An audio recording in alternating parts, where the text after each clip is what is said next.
Sounds about taking over for you, right? Yeah. Yeah. You want to mute it real quick? Mute it.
Good evening, everyone. My name is Ashley Petgrave. I am a junior computer science major, sociology minor from Queens, New York, and I have the privilege and honor of serving as the College of Engineering and Architecture local chair for this school year.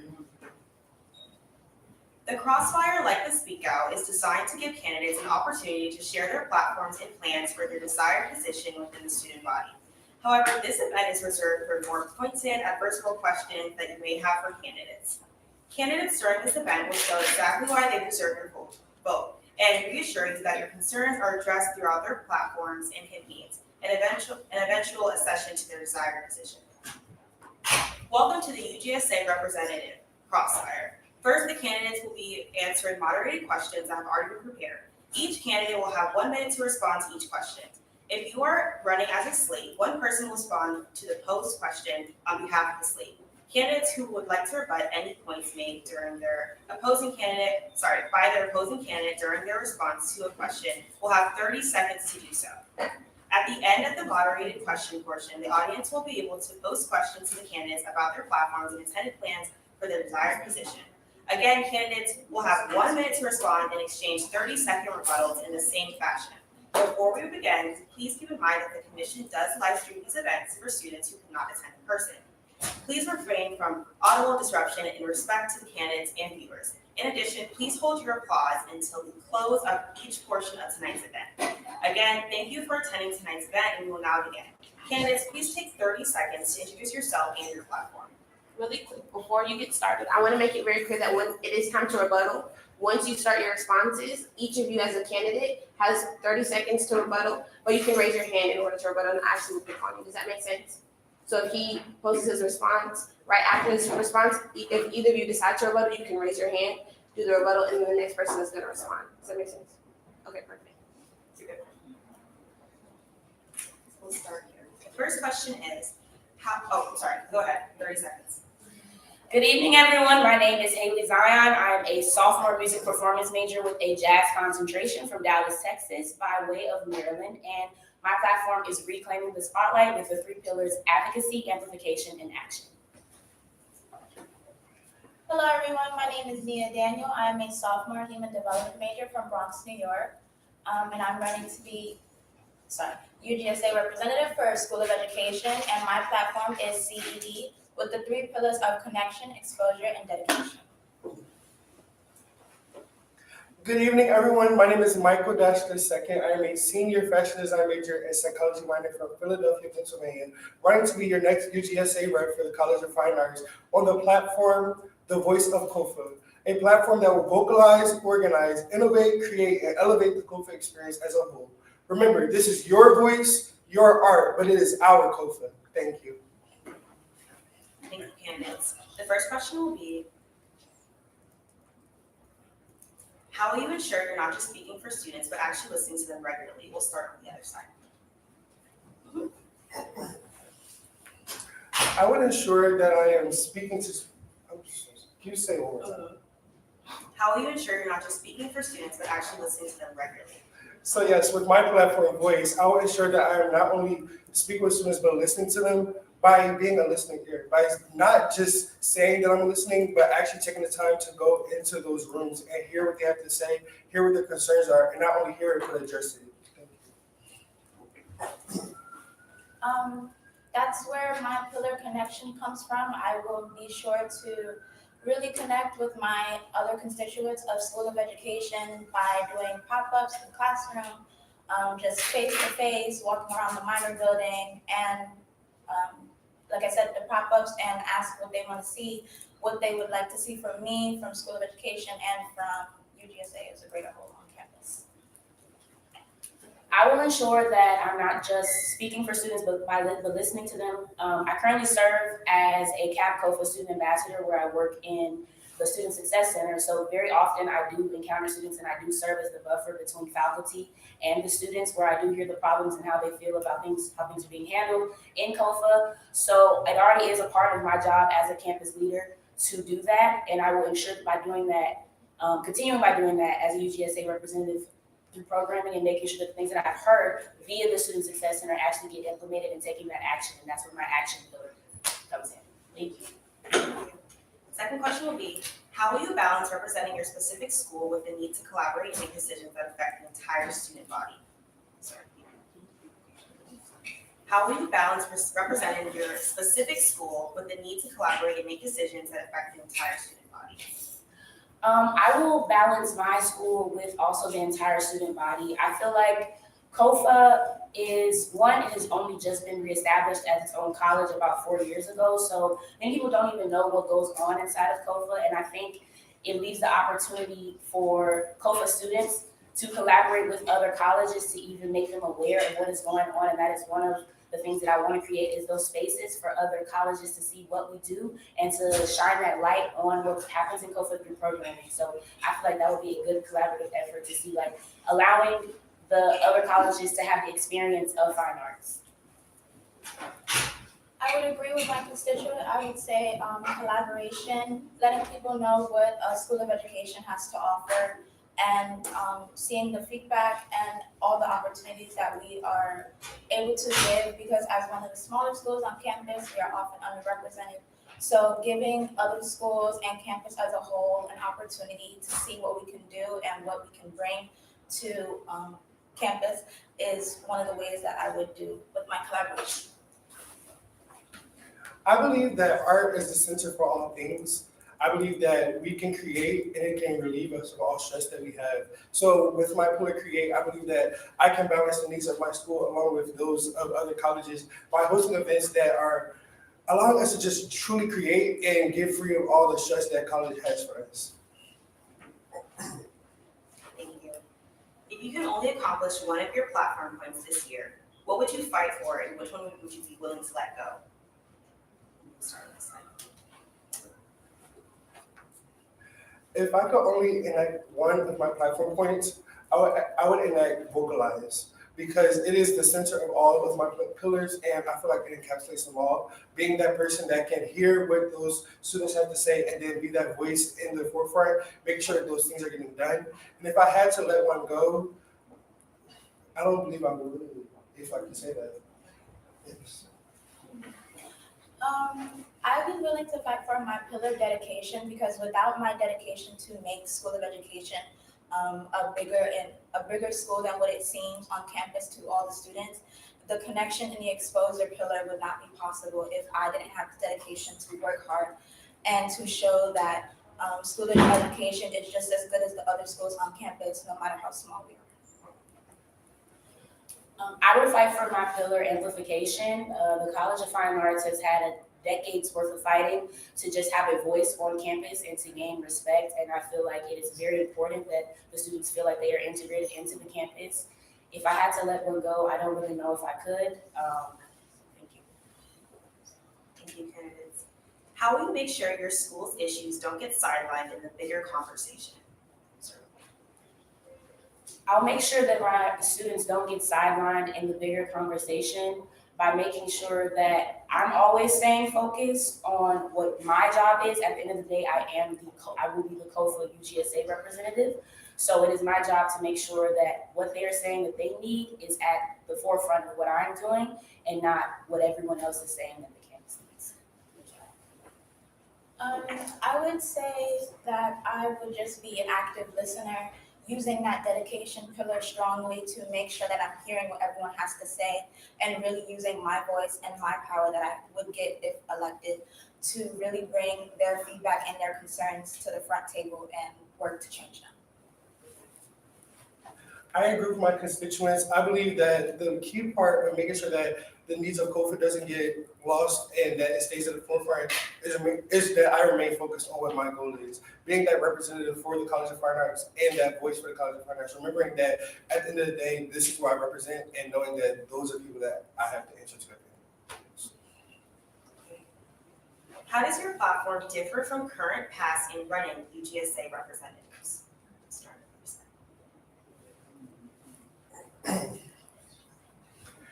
I believe that my platform differs from other people who have ran, because this is one that ensures that we are actually not only hearing, but vocalizing what is going on.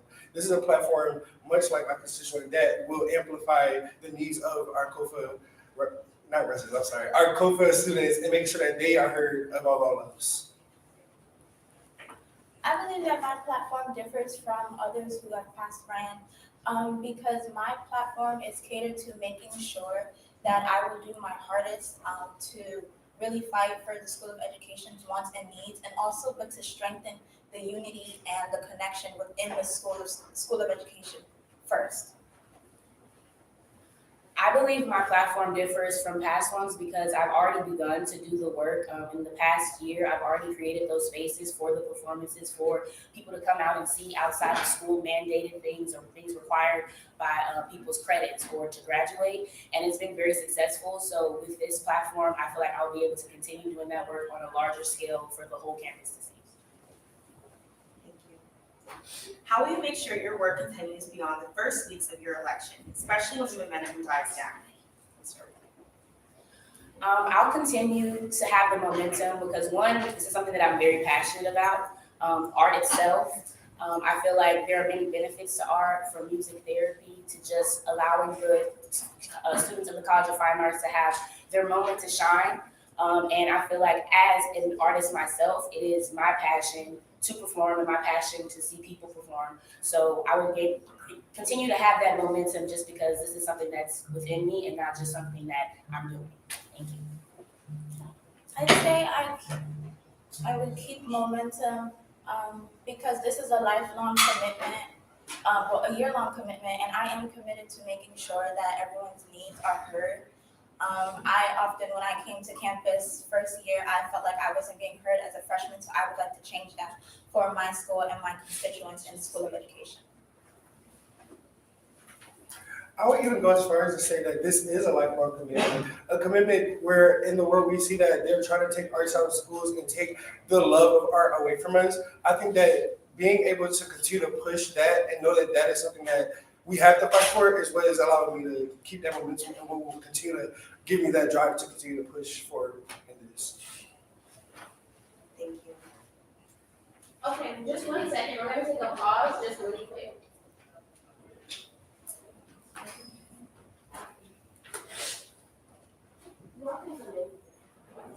Just kind of slide right from the sorry, it's gonna do that one watch, so we're gonna take a good pause, so it's not how much you want to bother into the question.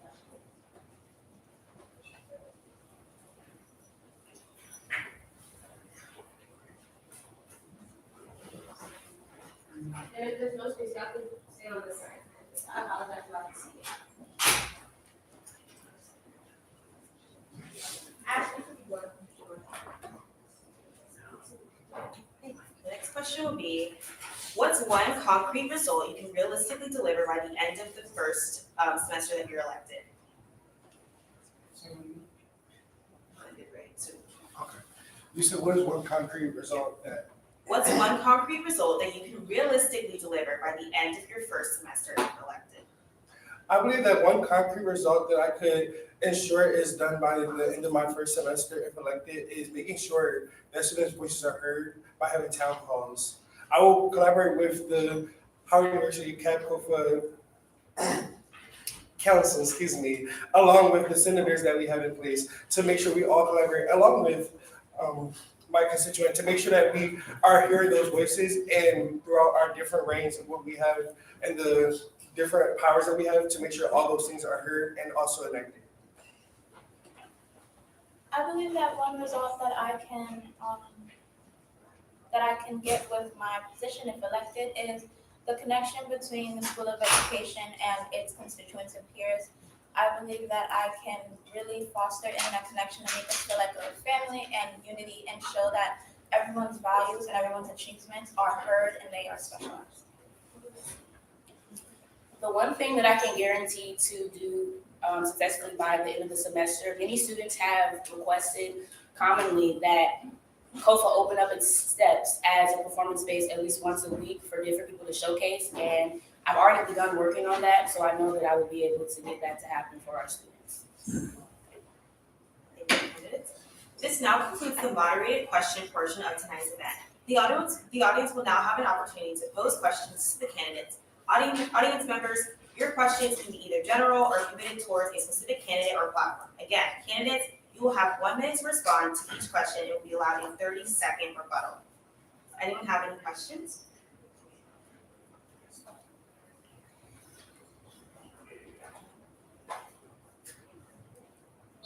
Okay.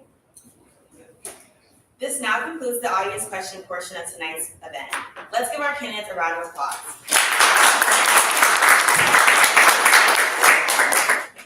On behalf of the commission, we would like to thank you for your attendance and participation in tonight's event.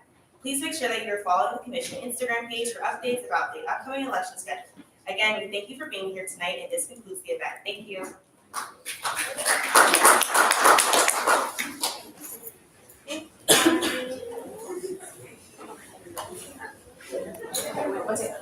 One second, guys. We're gonna take a 5-minute intermission, and then we're gonna go ahead and start the Houston Standard member at large. Thank you.